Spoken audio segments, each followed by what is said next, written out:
ఏ దేశమైనా రాష్ట్రమైనా అభివృద్ధి చెందాలంటే మౌలిక సూత్రాలు. ఈ సూత్రాలు తెలిసిన ప్రజా పాలకుడు YS Jagan. Bhogapuram international airport 2700 ఎకరాలలో చంద్రబాబు నాయుడు హయాంలో ఎంత తెలుసా అక్విజిషన్ జరిగింది? కేవలం 377 ఎకరాలు. వైఎస్ఆర్సీపీ ప్రభుత్వం వచ్చిన తర్వాత 900 కోట్లు ఖర్చు పెట్టాం ల్యాండ్ అక్విజిషన్ R&R కు. ఉత్తరాంధ్ర ప్రజల చిరకాల వాంఛ విజయనగరం జిల్లాలోని భోగాపురం ఇంటర్నేషనల్ ఎయిర్పోర్ట్. పూర్తిగా ల్యాండ్ కంప్లీట్ చేసి ఎయిర్పోర్ట్ స్టార్ట్ చేసి అన్ని అనుమతులు తీసుకొని వచ్చి కన్స్ట్రక్షన్ స్టార్ట్ చేసి 30% కంప్లీట్ చేసినాం. ఇంకో సంవత్సరంలో ప్రాజెక్టు కూడా అయిపోతుంది.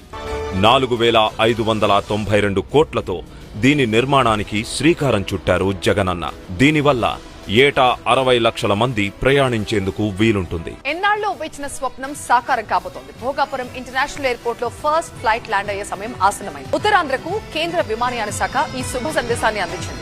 విజయనగరం జిల్లా భోగాపురం అంతర్జాతీయ విమానాశ్రయం నిర్మాణం దాదాపు తుది దశకు చేరుకుంది. రన్వే, ఏటీసీ సెంటర్లు పూర్తయ్యాయి. ట్రయల్ రన్ కు సర్వం సిద్ధం చేశారు అధికారులు. ఈ నెల 4న ఢిల్లీ నుంచి భోగాపురంలో ఫస్ట్ వాలిడేషన్ ఫ్లైట్ ల్యాండ్ కాబోతోంది.